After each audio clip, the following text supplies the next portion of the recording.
Good morning, everyone. Happy Friday. Thank you for joining us, and welcome to MBF Bioscience's new short webinar series called TJIF, or TJ's Information Friday. Thanks for joining me in the first round through. This is very exciting. If you've attended webinars before or seen some of the previous ones, you might recognize me or know my name, but if you haven't, I'd like to introduce myself quickly. My name is Tetreault, and I work here in the MBF Labs group. And I do a wide range of things, quality assurance work, evaluation and trial opportunities for all of you, and then some lab work as well. So I'm pretty excited to add this to my role here at MBF Bioscience. As the title says, this week we'll be focusing on the puncta detection that's newly implemented in the latest version of Neurolucida 360. And then during today's webinar, I'll go over puncta detection on a clean image, the one that you see on the screen right now, as well as something that has some overlapping puncta and a lot more signal behind it. So Aspen, we are going to be using the image that you were not hoping for, but we're also adding something else. So hopefully that will be that'll be enough to satisfy you guys over there. Although this is a shortened webinar, the success is really dependent on your curiosity and the questions that you guys develop along the way. So let's quickly go over how we can submit some of those. On your screen now, so there's an orange arrow. If you have a question or anything that pops into your head at all during the webinar, just click on that orange arrow, find the question field, and then type away. Once you hit send, I'll be able to see those. And I'll try and address those as I can throughout the webinar. Typically, in the past, I've been working with a partner. So this is my first solo webinar, so please forgive me if I don't get to your question right away or I don't see it immediately. I'm doing my best to try and keep my eye on both of my monitors and keep track of those questions as they come in. So please, if you have any questions at all, send them my way and I'll do my best to get to it. And lastly, this webinar is being recorded and will be available for you to view at a later time. And a link will be sent to your email with that webinar recording. So without further ado, I guess let's get started with the first TJIF. That is a difficult one, but we'll get used to it. So right here on my screen, I have Neurolucida 360. I'm running the latest version, and one way that I can tell is because I have this channel panel available on the left side of my 3D window, and I also have puncta available. I'm sure as many of you know, since this is puncta detection, we are using the latest version of the software, but if you don't have this puncta feature available, that could be for two different reasons. The first reason would be that you're running an older version of Neurolucida 360, in which case you would need to contact our technical support team to get access to the latest version or to go to the download center to download the latest version. The second reason that you might not have this puncta feature available is because you're not using the studio mode of Neurolucida 360. So puncta is only available in the studio version of Neurolucida 360. If you're running a custom version or maybe Essentials or Lite, if you have a custom version, you might have access, but for the most part, you won't unless you have the studio version. So if this isn't available, please contact us here. The technical support team will do its best to help out and get you guys situated. And if you want to try it out, we're more than happy to provide some trials and give you a chance to test out the puncta detection and see if it works for you in your research. Getting started, the first thing that we can see as I click this puncta module here, it's telling me that I need to pick a single channel. We do that for a specific reason, and that's because when we're running this detection, the program doesn't know the difference between puncta and non-puncta as far as the signal goes, as far as that saturated staining goes. It's really looking at the staining itself, and so it doesn't distinguish whether something is a branch or puncta. So what we need to do is we need to point it to a specific channel in which we have the puncta that we want to detect. In this instance, I'm going to start off by going to our red channel and tracing our dendrite first. So I can go to tree and automatic, and I'm going to change this over to the voxel scooping setting. I know that this one works the best. And so when I click trace right away, we should be able to see a pretty accurate depiction and reconstruction of this branch. So we'll give that just a second. And now we can see that the branch has been detected and traced. Again, I can go back to the all channels and we can see everything that has been imaged. But since this is the puncta detection, we're going to go right to the green channel. I believe this is GLUT1. So we can see what's being represented here just by this, the green channel, the green color. And as I move this trace opacity slider, we can see what was detected and traced in other channels being brought back. So there's a nice way to kind of ease your eyes and be able to work specifically on what you want to at that time. By lowering this down, I'm going to make it a little bit less opaque. And now we can see the puncta again. So as I go to puncta, there's a couple of different settings that I'm looking at here. We have the detector diameter, which is looking at the diameter of the puncta. And I'll show that in just a quick second. The detector sensitivity is going to look at the saturation of the staining and how that kind of contrasts with the background. So if you have a lot of signal or if there's noise in your image and the staining is not heavily saturated, those are characteristics and I guess features of the image, excuse me, that would result in this sensitivity needing to be changed. If the image is less saturated, you can turn up the sensitivity. If it's oversaturated and you have a lot of image noise or a lot of signal, you can always lower that to kind of help optimize the detection as well. The very last setting here is this minimum size, and we have that represented in voxels, which is a 3D pixel. So how many voxels does it take to consider something puncta? So what I mentioned earlier, this detection diameter, when I click the preview seeds button, it's going to generate a map of every place that the algorithm can find a specific punctum. And those circles are being represented as that kind of 5-micron diameter. So what we're doing here is we're looking at the center point of each punctum, and we're drawing a nice line and creating a nice diameter and keeping that 5 microns as the maximum boundary. So if the puncta would exceed that, it would be ignored. So here I can go and I can detect all of them. And this is going to take just a second because there's so many different, or I guess it would be puncta in this image. It's going to take a little bit more time.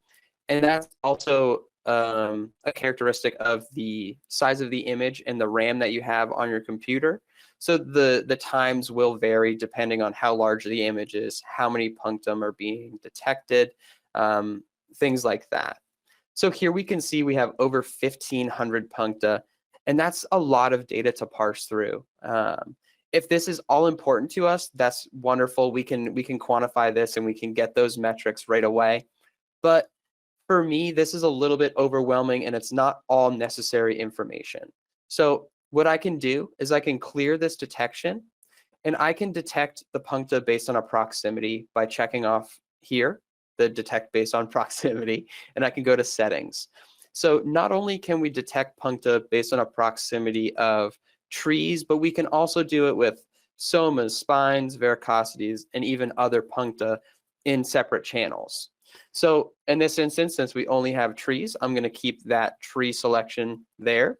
And I'm going to change the distance to 10 microns for that proximity setting. When I click this preview seeds now, we can see, in just a second, I'm talking before it loads, we can see that the seeds are actually much more dispersed. They're dissipated. There's less seeds on the screen. So we know that that proximity distance is a good fit. We can see that there's not an entire smattering of them on the screen. So now when I do the detect all, it's going to limit that detection, as I said. And right now, it's a little bit difficult because they are so small, but we have 71 puncta in this specific channel. Excuse me. So we have 71 puncta in this channel. If we were to detect in another channel, it would ignore the ones from this channel and report only on what is being presented now. So I'm going to go to Edit and select all, and I'm just going to make these a nice bright red color so we can see them a little bit more easily, so they're more easily distinguished. And then I'm going to click here and go Save and View in Neurolucida Explorer. There's not much else that I want to do with this image right now, so I'm ready to get some quantitative results.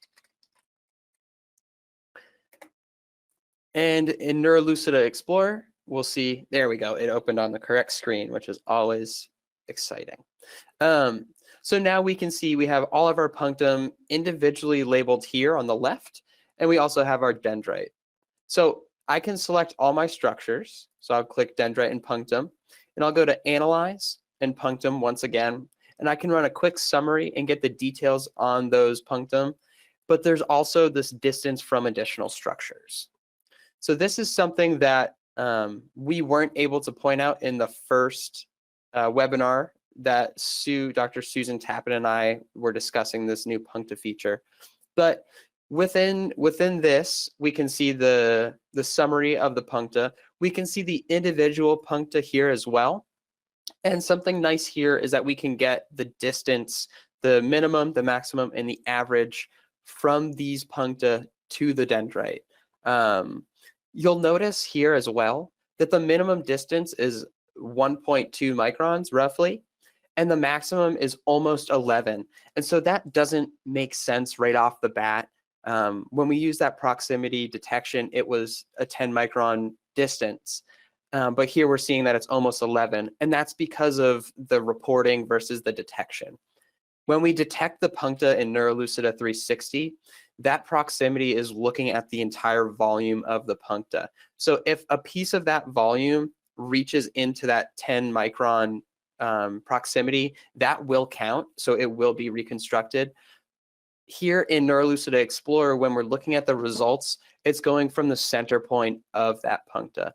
So the center point of the furthest could have been almost 11 microns. I keep pointing to the screen. You're not going to be able to see that. I apologize. It's almost 11, but the volume of it would have reached within that 10 micron boundary.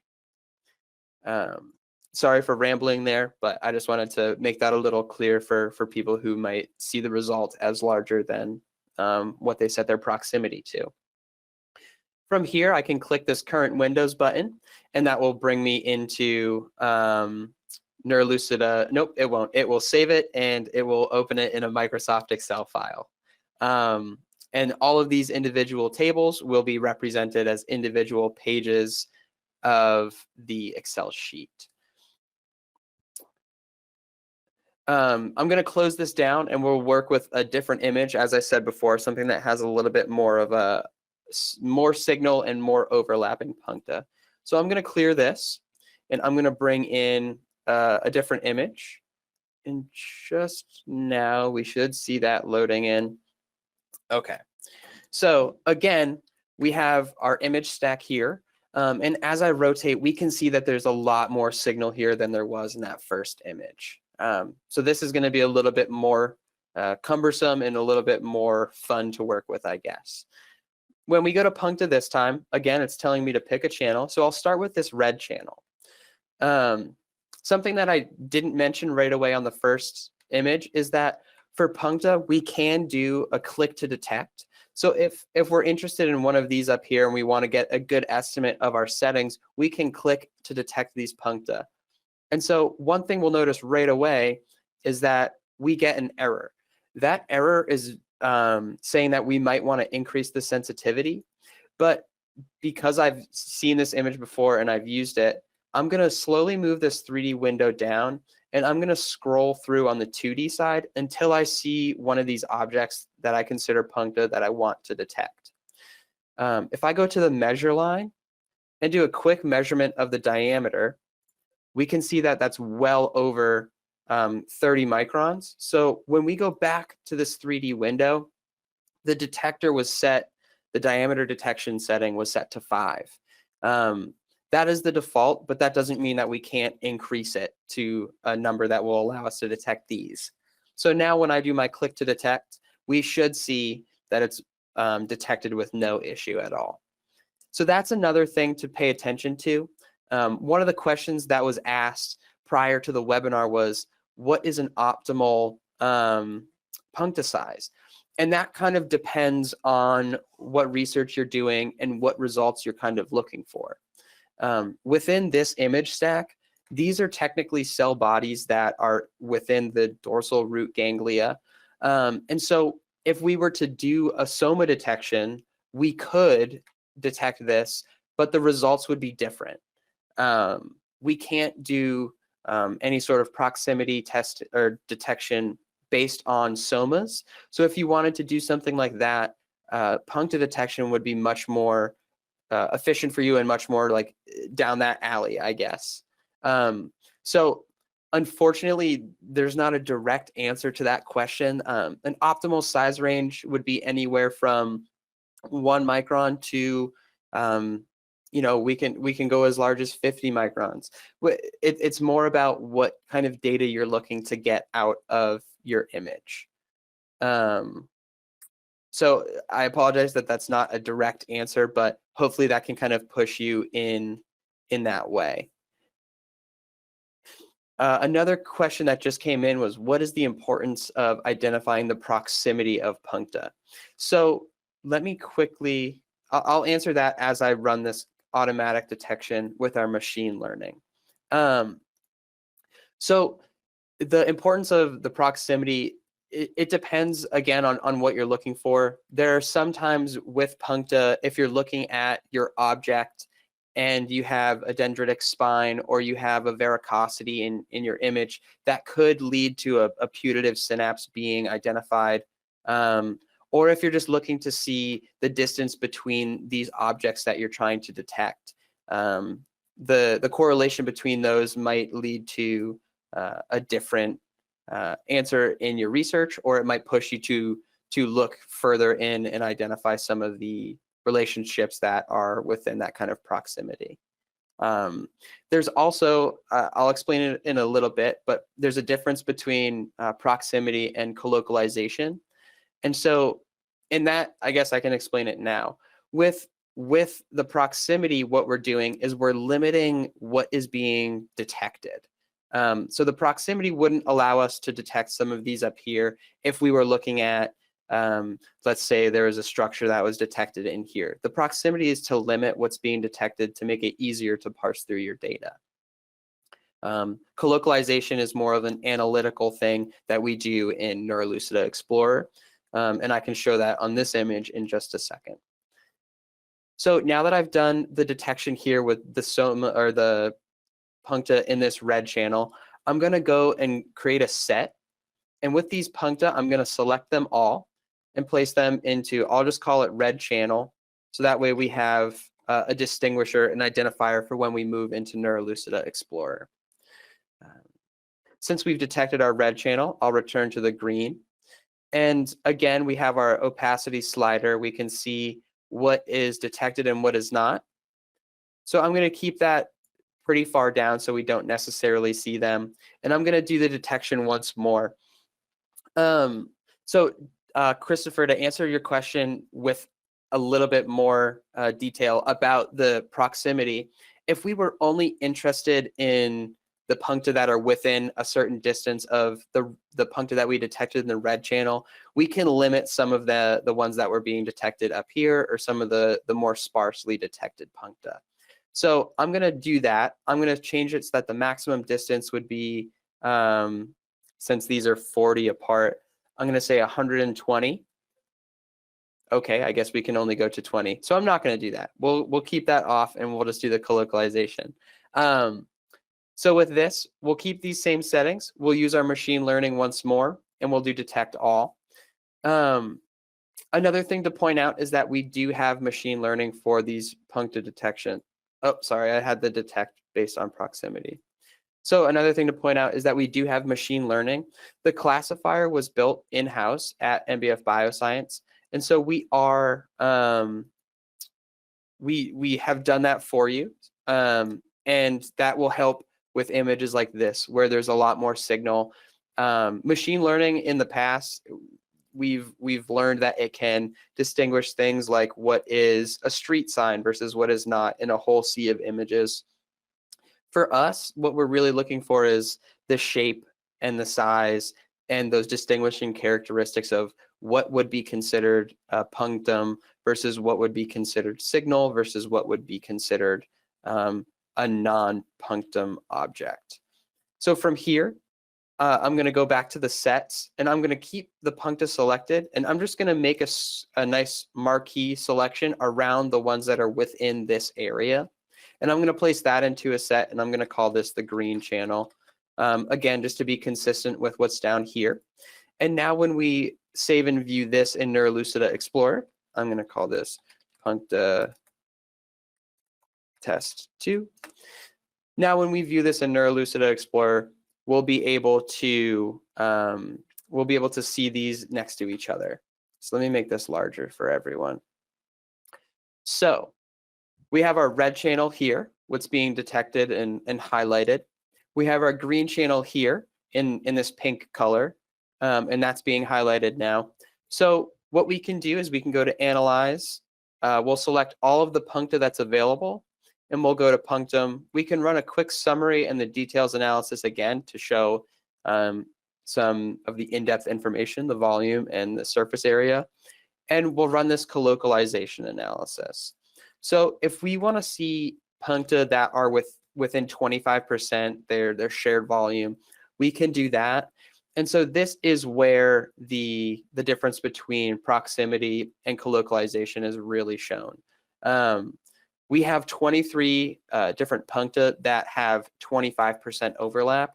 That's not something that we would be able to necessarily quantify with the proximity testing. We'd be able to see how many are around, but we wouldn't be able to get a specific number like this because that data is limiting the search, whereas this is really parsing through our data and kind of separating it even further and giving us a solidified number. That can also be changed. If I go to punctum and I can change this to 50, we can see that that number will drop. Let me close the summary because those will be the same. But we can see that this number is less. So the difference between 25% and 50%, there's 8 puncta that are no longer within that area. So there's a lot that we can get through with the puncta analyses.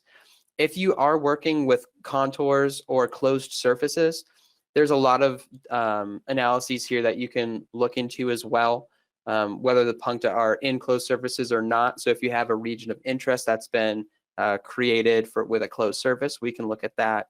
If you have puncta that are populated along a contour, we can show where they are along the distance and how many there are. So there's a lot of information that we can get from these puncta analyses.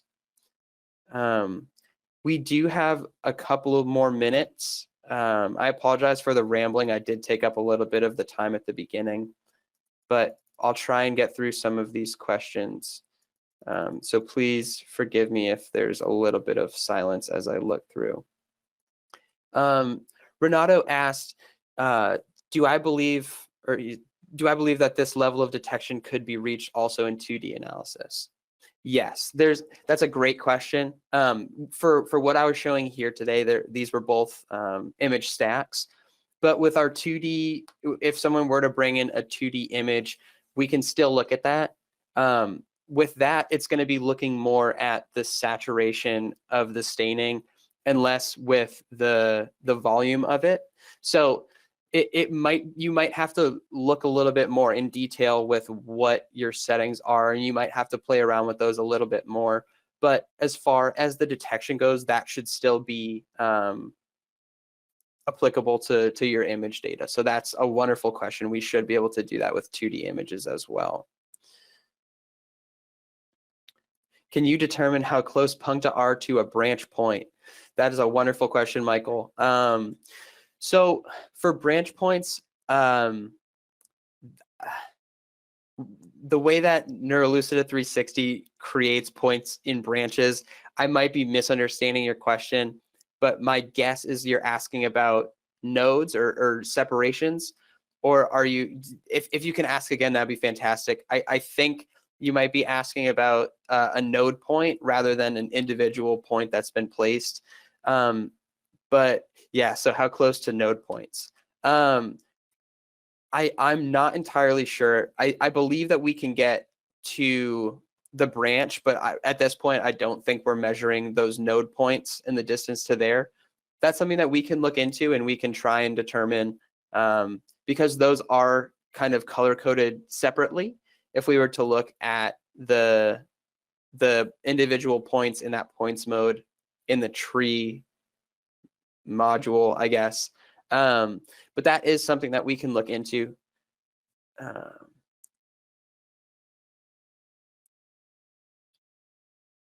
Sorry, I'm just reading these questions. You guys are asking great questions.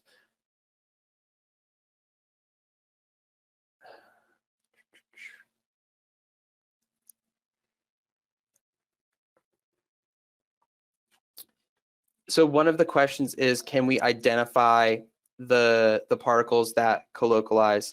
We're working on that as well. So right now we're showing the percentage overlap in this colocalization analysis.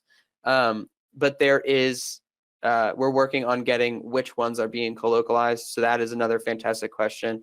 And there is also a way to do that in, I guess you could do that with markers, but that's not necessarily a quantitative result that would hold the same weight. So that is a fantastic question as well. So we are working on that, but that's not something that we're doing right now.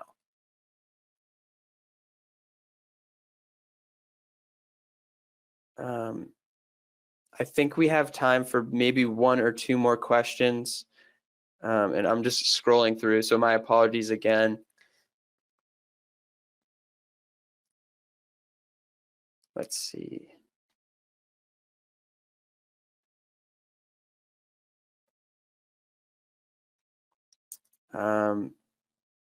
It looks like the questions have slowed down just a little bit. So we have around 2 minutes left. Let's see. I'm just trying to think if there's anything else that we can show with this puncta detection.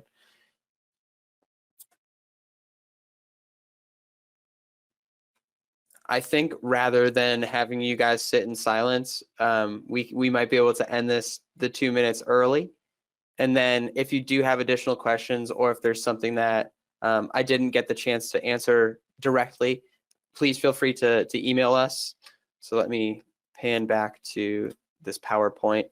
I want to thank all of you guys for attending. This was a very fun and different thing for me to do. I'm excited to keep these going on, and hopefully we'll be able to do this every other Friday for a long time. As long as people still have interest in attending these, we'll keep them going. So thank you for your attendance. I want to thank Francisco Alvarez or Dr. Francisco Alvarez and Dr. Sarah Stanley for letting us use their data for this. That's very helpful. And also, again, as I said before, thank you guys for attending today. I apologize if I didn't get to your questions right away and for the little bits of silence. But if you do have questions, please feel free to contact us at info@mbfbioscience.com. And please feel free to fill out the short survey after the webinar. Let me know how I did. Let me know if I rambled for too long, or if I was too quiet or too loud, or if I didn't get to your questions, or if I did. So again, thank you guys so very much for attending.